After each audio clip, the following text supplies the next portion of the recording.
नमस्कार दोस्तों, स्वागत है आप सभी का आपके अपने यूट्यूब चैनल अमन प्रयास जिगे, जिसमें जैसा कि फ्रेंड्स आज है आपका 20 जून और 20 जून से दोस्तों आपका एसएससी सिलेक्शन पोस्ट फेज 12 का दोस्तों आपका एग्जाम था जो कि स्टार्ट हो गया है और आपका फर्स्ट ट्रिप का एग्जाम भी समाप्त हो गया है। तो फर्स्ट ट्रिप में जीके जिसके जितने भी सारे क्वेश्चन पूछे गए थे उन सभी क्वेश्चन के साथ मैं उपस्थित हो गया हूँ। तो सारे प्रश्नों को देखेंगे, साथ में उनसे जुड़े इंपॉर्टेंट एग्जाम फैक्ट्स को भी देखते चलेंगे। और याद रहे इसका जो पीडीएफ है आपको टेलीग्राम पर मिलेगा। टेलीग्राम का जो लिंक है आपको डिस्क्रिप्शन में दिया गया है, तो आप लोग जाकर वहाँ से एक बार ज्वाइन जरूर हो जाइएगा। चलिए हम लोग वीडियो में आगे बढ़ते हैं। तो आज का जो पहला जो प्रश्न फ्रेंड्स वो पूछा गया है कि बोनालू किस राज्य का वार्षिक त्यौहार है। तो बोनालू की बात करेंगे तो इसका राइट आंसर दोस्तों आपका तेलंगाना हो जाएगा। बोनालू दो शहरों में सिकंदराबाद और हैदराबाद तथा तेलंगाना के हिस्सों में मनाया जाने वाला तेलंगाना का वार्षिक त्यौहार है। इसके अलावा ये जुलाई अगस्त आषाढ़ माह के महीनों में मनाया जाता है, तो इसको भी याद रखिएगा। इसके अलावा आपसे और क्या क्या पूछा जा सकता है, तो आपसे पूछा जा सकता है पोंगल के विषय में। पोंगल किस राज्य का वार्षिक त्यौहार है, तो तमिलनाडु इसका राइट आंसर होगा। अगर आपसे ओणम के बारे में पूछा जाता तो इसका राइट आंसर केरल होता। अगर आपसे बैसाखी के बारे में पूछा जाएगा तो इसका राइट आंसर आपका पंजाब होगा। ठीक है, इसी प्रकार से अगर आपसे पूछा जाता लोहड़ी के बारे में, तो लोहड़ी के बारे में पूछा जाता तो इसका भी राइट आंसर आपका पंजाब ही होता। ठीक है, इसके अलावा अगर आपसे उगादी पूछा जाएगा 100% पूछा जाएगा तो इसका राइट आंसर आपका कर्नाटक होगा।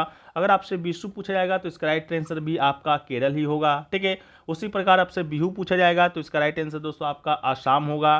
ठीक है, इसी प्रकार और भी पूछे जा सकते हैं, जैसा कि माघ साजी पूछा जाएगा तो इसका राइट आंसर आपका हिमाचल प्रदेश होगा। ठीक है, इस बात को आप याद रखिएगा।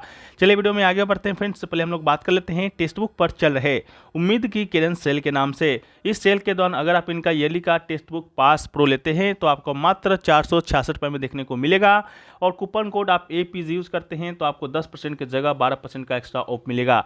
जैसा कि फेज 12 का एग्जाम चल रहा है तो फेज 12 का आपको यहाँ पर मॉक टेस्ट और PYQ तो मिलेगा ही मिलेगा। साथ में इसके अलावा 800 प्लस एग्जामों का 80,000 प्लस मॉक टेस्ट रहेंगे, जिसमें आपका SSC के विभिन्न एग्जामों का, बैंक के विभिन्न एग्जामों का, रेलवे के विभिन्न एग्जामों का, डिफेंस के विभिन्न एग्जामों का, आपके स्टेट लेवल का कोई एग्जाम होता है उन सभी एग्जामों का।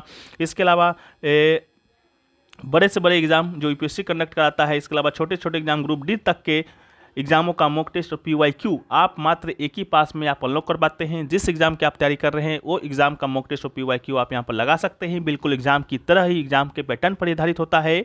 लिंक डिस्क्रिप्शन में दिया गया है। कूपन कोड APG यूज करना है, याद रखिएगा। साथ में कमेंट सेक्शन में भी पिन किया हुआ रहेगा। साथ में अगर आपका सिलेक्शन हो जाता है तो आप इनसे इनका फुल रिफंड भी ले पाते हैं। ठीक है, तो चलिए हम लोग वीडियो में आगे बढ़ते हैं। नेक्स्ट क्वेश्चन पूछा गया कि कन्नौज का युद्ध शेर शाह सूरी और हुमायूं के बीच आपका कब लड़ा गया था। ठीक है, तो कन्नौज का युद्ध की बात करेंगे तो कन्नौज का जो युद्ध है 1540 ईस्वी में लड़ा गया था। किसके किसके बीच, तो शेर शाह सूरी और हुमायूं के बीच लड़ा गया था। ठीक है, कन्नौज के युद्ध को हम लोग बिलग्राम के युद्ध के नाम से भी जानते हैं। तो कन्नौज की जगह अगर बिलग्राम लिखा आए तो आपको 540 ही मारना है। ठीक है, हुमायूं की बात करते हैं तो हुमायूं आपका बाबर का पुत्र था, जिसने 1530 में बाबर के मृत्यु के बाद राजगद्दी पद संभाली थी। ठीक है, इसके उत्तराधिकारियों में कामरान हिंद लश्करी अफगानों के द्वारा चुनौती दी गई थी। ये आपका हुमायूं का भाई था। हुमायूं का पहला जो अभियान है कलिंजर के खिलाफ था, इस बात को भी याद रखिएगा। ठीक है, इसके अलावा कन्नौज के युद्ध के अलावा आपसे पूछा जाएगा चौसा का युद्ध। तो अगर आपसे चौसा का युद्ध पूछा जाएगा तो इसका राइट आंसर आपका 1539 होगा। यह भी शेर शाह हुमायूं के बीच लड़ा गया था। इसके अलावा हुमायूं की एक बहन थी गुलबदन बेगम, इसके द्वारा हुमायूं नामा जो कि हुमायूं के आत्मकथा है उसको लिखा गया था। अगर शेर शाह सूरी का असली नाम पूछा जाता है तो फरीद खां इसका नाम था, इसको भी याद रखिएगा। इसके अलावा हुमायूं ने शामल की लड़ाई 1544 में मारवाड़ के राजपूत सेनाओं को भी हराया है। इसके अलावा आपसे बाबर के विषय में पूछा जाएगा। बाबर ने 1526 में पानीपत का प्रथम युद्ध किया था। इब्राहिम लोदी जो कि लोदी वंश का अंतिम शासक था उसके विरुद्ध। इसके अलावा भारत में 1526 में बाबर ने आपका मुगल समाज का स्थापना किया था। 1527 में भी युद्ध हुआ था, 1528 में भी युद्ध हुआ था, 1529 में भी युद्ध हुआ था। ठीक है, 4 साल आपका बाबर ने युद्ध किया था। ठीक है, उसको भी आप लोग एक बार देख लीजिएगा।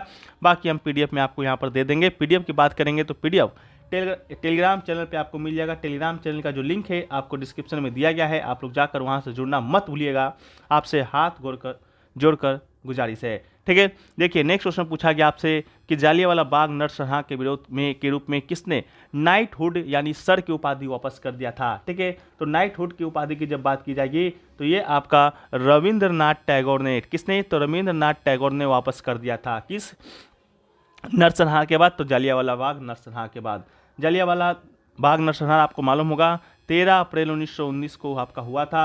इसके बाद 22 मई 1919 को रविन्द्रनाथ टैगोर ने आपका नाइटहुड की उपाधि है जो कि उन्होंने लौटा दी थी। ठीक है, तो इसको भी आप लोग याद रखिएगा। इसके अलावा जलियांवाला बाग जो नरसंहार हुआ था वो आपका रॉलेट एक्ट के विरोध में हुआ था। रॉलेट एक्ट के विरोध में आपके कुछ जो आपके विरोधी थे वो एक जगह जलियांवाला बाग में शामिल हुए थे। इसके अलावा उसी पर हैं जो कि वहाँ के जो पंजाब के जो गवर्नर जनरल थे उन्होंने आदेश दिया गोली चलाने का और गोली चलाया और बहुत सारे लोगों का आपका मृत्यु हो गया। ठीक है, तो इसको भी याद रखिएगा। साथ में एक नाम आपका आता है सत्यपाल और सैफुद्दीन किचलू का। ठीक है, तो जो रॉलेट एक्ट जो आया था उसके अनुसार ये जो सत्यपाल और सैफुद्दीन किचलू थे उसको गिरफ्तार कर लिया था। उसके विरोध में सब लोग ने जलियांवाला बाग में आपका क्या किया था, इकट्ठा हुआ था। ठीक है, तो इसको भी याद रखिएगा।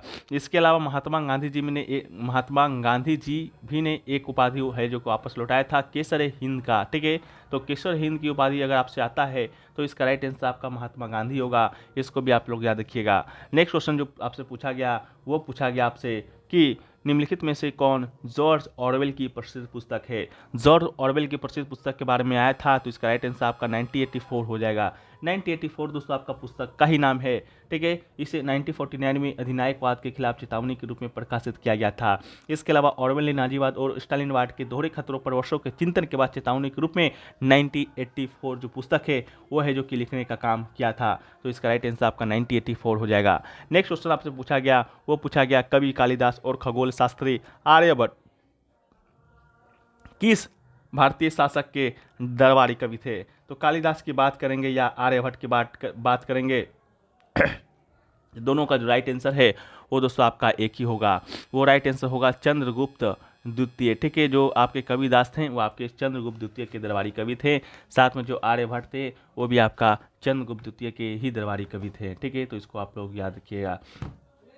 इसके अलावा कालिदास के द्वारा एक पुस्तक भी लिखा गया है शंकुतलम। ठीक है, तो इसको भी याद रखिएगा। अगर आपसे पूछा जाता है शंकुतलम जो पुस्तक है किसके द्वारा लिखा गया है तो ये आपका आर्यभट्ट के द्वारा ही लिखा गया है।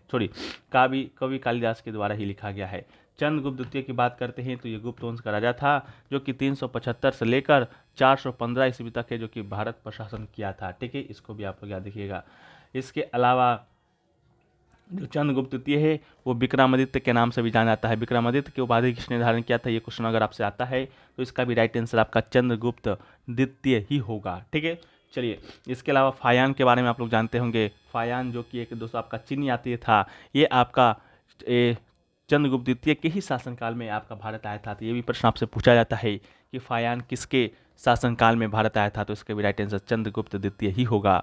अगला क्वेश्चन आपसे पूछा गया कि आपातकाल के दौरान संसद के द्वारा लोकसभा का कार्यकाल कितने समय तक के लिए बढ़ाया जा सकता है। ठीक है, तो जब दोस्तों आपका आपातकाल लगेगा तो राष्ट्रीय आपातकाल लगेगा तो लोकसभा की जो अवधि है सामान्य कार्यकाल से 1 वर्ष की अवधि के लिए बढ़ा दी जाती है। ठीक है, तो इसका राइट आंसर आपका 1 वर्ष हो जाएगा और यही आपातकाल होने के 6 महीने बाद तक ही बढ़ाया जा सकता है। ठीक है, तो इसको भी याद रखिएगा 1 साल इसका राइट आंसर होगा। और नेक्स्ट क्वेश्चन जो आपसे पूछा गया वो पूछा गया कि भारत के सर्वोच्च न्यायालय की स्थापना कब हुआ था। ठीक है, तो भारत के सर्वोच्च न्यायालय की बात करते हैं तो भारत का जो सर्वोच्च न्यायालय का जो स्थापना है वो दोस्तों आपका 26 जनवरी 1950 को हुआ था। तो इसका राइट आंसर आपका हो जाएगा 26 जनवरी 1950 होगा। भारत का सर्वोच्च न्यायिक न्यायालय है जो भारत के संविधान के तहत अपील की अंतिम अदालत सर्वोच्च संवैधानिक न्यायालय न्यायिक समीक्षा की शक्ति के साथ है। ठीक है, ये 26 जनवरी 1950 को अस्तित्व में आया था। कहाँ पर, तिलक मार्ग नई दिल्ली में। ठीक है, इसके अलावा अभी वर्तमान समय बात करेंगे सर्वोच्च न्यायालय का। तो सर्वोच्च न्यायालय में वर्तमान में दोस्तों आपका 33 न्यायाधीश है प्लस एक आपका मुख्य न्यायाधीश है। वो जो मुख्य न्यायाधीश का नाम है आपका धनंजय वाई चंद्रचूड़ है, इसको भी आप याद रखिएगा। और भारत के पहला मुख्य न्यायाधीश अगर आपसे पूछा जाता है तो ये दोस्तों आपका हरिलाल कानिया है, HG कानिया आपका इसका राइट आंसर होगा। ठीक है, इसको भी आप लोग याद रखिएगा। ये भी प्रश्न आपसे एग्जाम में बार बार पूछा जाता है। अगला क्वेश्चन पूछा गया कि 1951 भारत की पहली जनगणना के आयुक्त कौन थे। तो 1951 की जनगणना की बात करते हैं तो 1951 का जनगणना स्वतंत्रता के बाद ये आपका पहला जनगणना था। तो इसको भी याद रखिएगा। यह प्रश्न आपको किसी रूप में भी आ सकता है कि स्वतंत्रता के बाद भारत में होने वाला पहला जनगणना किस वर्ष आयोजित किया गया था? तो इसका राइट आंसर 1951 होगा। ठीक है, तो भारत का जो 1951 का जनगणना है, स्वतंत्रता के बाद होने वाला पहला जनगणना है। अगर आपसे इसका अधिनियम पूछा जाता है तो 1948 के अधिनियम के तहत है, जो कि आपका हुआ था। ठीक है, 10 फरवरी 1951 को ये आपका शुरू हुआ था। लेकिन आपसे पूछा गया था इसका जनगणना आयुक्त। तो जनगणना आयुक्त की बात करेंगे तो श्री आर एल गोपाल स्वामी। ठीक है, श्री आर एल गोपाल स्वामी इसका आपका राइट आंसर हो जाएगा। इसके अलावा 2051 से लेकर 2011 तक की जनगणना की बात करते हैं तो ये आपका 7वां बार जनगणना हुआ था, लास्ट बार 2011 में ही। और 2011 की जनगणना का आयुक्त अगर आपसे पूछा जाता है तो इसका राइट आंसर आपका हो जाएगा चंद्रमौली। ठीक है, चंद्रमौली साहब जी थे 2011 की जनगणना के जनगणना आयुक्त। ये जो जनगणना आयुक्त होता है वो किस मंत्रालय के तहत कार्य करता है? तो ये आपका गृह मंत्रालय के तहत ही कार्य करता है। इस बात को भी आप याद रखिएगा। नेक्स्ट क्वेश्चन देखिए, पूछा गया कि असहयोग आंदोलन है जो कि कब शुरू हुआ था? असहयोग आंदोलन की बात करेंगे तो ये दोस्तों आपका 1920 में शुरू हुआ था। अगर आपसे डेट भी पूछा जाएगा तो इसका राइट आंसर 1 अगस्त 1920 हो जाएगा। ठीक है, किया गया था। बाद में 1922 में चोरी चोरी घटना हुआ था, आपको मालूम होगा। 4 फरवरी 1922 को चोरी चोरी का घटना हुआ था। उसके बाद से ये असहयोग आंदोलन आपका वापस ले लिया गया था। ये जो चोरी चोरी का घटना हुआ था 4 फरवरी 1922 को, इसमें आपका 22 पुलिसकर्मी को थाने में ही जिंदा जला दिया गया था आंदोलनकारी के द्वारा। ठीक है, तो असहयोग आंदोलन आपका इसी समय शुरू हुआ था। इसके अलावा असहयोग आंदोलन का जो नेतृत्व महात्मा गांधी ने किया था, इसके अलावा बिपिन चंद्र पाल, मोहम्मद अली जिन्ना, एनी बेसेंट, बाल गंगाधर तिलक जैसे कुछ वरिष्ठ कांग्रेस नेताओं ने असहयोग आंदोलन के विचार का एक सुमत विरोध किया था। इसके अलावा असहयोग आंदोलन के दौरान जो भारत का गवर्नर जनरल था उसका भी नाम याद रखिएगा, जेम्स फोर्ड इसका राइट आंसर था। ठीक है, नेक्स्ट क्वेश्चन पूछा गया कि भारतीय संविधान के किस अनुच्छेद के तहत संशोधन की प्रक्रिया किया गया है? तो इसका राइट आंसर आपका अनुच्छेद 368 होगा। भारत का संविधान एक विशेष संशोधन प्रक्रिया प्रदान करता है, जो अनुच्छेद 368 जिसे संविधान द्वारा संशोधित किया जा सकता है। इसके अलावा संविधान में संशोधन की प्रक्रिया भारत के संविधान का भाग 20 के तहत अनुच्छेद 368 में निर्धारित है। यह प्रक्रिया भारत के संविधान की पवित्रता सुनिश्चित करता है और भारत की संसद की मनमानी शक्ति पर नियंत्रण रखता है। ठीक है, तो अनुच्छेद पूछा गया था तो इसका राइट आंसर आपका अनुच्छेद 368 इसका राइट आंसर हो जाएगा। ठीक है, नेक्स्ट क्वेश्चन पूछा गया, सरकार ने उज्ज्वला योजना को कितने वर्ष तक बढ़ा दिया है? ठीक है, तो सरकार की बात करेंगे तो जो आपका ये है जो उज्ज्वला योजना है उसको दोस्तों आपका 1 साल के लिए बढ़ा दिया गया है। तो इसका राइट आंसर आपका भी 1 साल हो जाएगा। और ये जो उज्ज्वला योजना है इसके तहत आपका एलपीजी सिलेंडर है जो कि प्रदान किया जाता है। ठीक है, तो इसको भी आप लोग याद रखिएगा। एक आपका आया था प्रोजेक्ट लाइन के विषय में। प्रोजेक्ट लाइन आपका कब शुरू हुआ था? तो इसका राइट आंसर 15 अगस्त 2020 इसका राइट आंसर होगा। ठीक है, एक क्वेश्चन आपका आया था कि किस मुगल सम्राट को औरंगजेब के द्वारा कैद कर लिया गया था? तो इसका राइट आंसर आपका शाहजहां हो जाएगा। ठीक है, शाहजहां के विषय में आप लोग को मालूम होगा, इसने ही ताजमहल का निर्माण कराया, दिल्ली में लाल किला का निर्माण कराया। लेकिन इसका जो उत्तराधिकारी था आपका औरंगजेब, इसने शाहजहां के बुढ़ापे में इसको कैद कर लिया था। कहाँ पर? आगरा के किले में। 1958 में जब ये बीमार हुआ, बीमारी से ठीक होने के बाद औरंगजेब ने अपने पिता को ही जुलाई 1658 से जनवरी 1666 में उनकी मृत्यु तक आगरा के किले में कैद रखा था। उन्हें ताजमहल में उनकी पत्नी के बगल में सुपुर्द एक खाक भी किया गया था। उनके शासनकाल को उनके दादा अकबर के द्वारा शुरू की गई उदार नीतियों को खत्म करने के लिए जाना जाता है। ठीक है, तो इसलिए इसका राइट आंसर आपका औरंगजेब होगा। इसके अलावा एक और क्वेश्चन आपसे पूछा गया कि पहला सीमेंट संयंत्र कहाँ स्थापित किया गया? तो पहला सीमेंट संयंत्र की जब बात की जाएगी तो इसका राइट आंसर दोस्तों आपका हो जाएगा चेन्नई तमिलनाडु में। ठीक है, पहला जो आपका सीमेंट संयंत्र है आपका चेन्नई तमिलनाडु में स्थापित किया गया था। कब किया गया था? तो ये दोस्तों आपका 1904 में किया गया था। मद्रास में साउथ इंडिया इंडस्ट्रीज लिमिटेड ने पोर्टलैंड सीमेंट बनाने की पहल की थी। ठीक है, लेकिन यह प्रयास आपका असफल हुआ था, इसके तुरंत बाद इसे रोक दिया गया था। बाद में 1914 में गुजरात के पोरबंदर में एक कार्यरत सीमेंट कारखाना स्थापित किया गया था। ठीक है, एक आपका आया था राजस्थान की कला से संबंधित कि राजस्थान की कला को क्या कहते हैं। ठीक है, तो मारू गुर्जर चित्रकला राजस्थान की प्राचीन कला है, तो इसको याद रखिएगा। आपके ऑप्शन में क्या दिया गया था? इसके अलावा और क्वेश्चन पूछा गया कि यूनेस्को की सूची में भारत के कितने स्थल शामिल है? तो यूनेस्को को जो विश्व धरोहर स्थल होता है उसकी सूची में 2023 तक भारत में आपका 42 स्थल है जो कि शामिल है, जिसमें 34 सांस्कृतिक है, 7 प्राकृतिक है और एक आपका मिश्रित विरासत है। ठीक है, तो इसको भी आप लोग याद रखिएगा। बाकी और भी क्वेश्चन आपसे एग्जाम में पूछे गए होंगे तो उसको हम लोग पीडीएफ में आपको देने का कोशिश करेंगे। पीडीएफ आपको टेलीग्राम पर मिल जाएगा, इसके लिए आपको चिंता लेने की बात नहीं है, ठीक है। एक आपसे शायद पूछा गया था फर्स्ट फेडरल कोर्ट के बारे में, ठीक है। तो सॉरी, जो भी पूछा गया है उसको हम लोग देख लेंगे। बाकी आप लोग टेलीग्राम चैनल से जुड़ना नहीं भूलिएगा, वहाँ पर आपको यहाँ का PDF दिया जाता है विथ एक्ट फैक्ट के साथ, जिनका भी आगे नेक्स्ट में एग्जाम है उनके लिए बहुत मदद मिलेगा। बाकी टेक्स्ट बुक से जुड़ने के लिए लिंक डिस्क्रिप्शन में दिया गया है, कमेंट सेक्शन में पिन किया हुआ है। कूपन कोड APG के साथ जरूर आप लोग जुड़िएगा।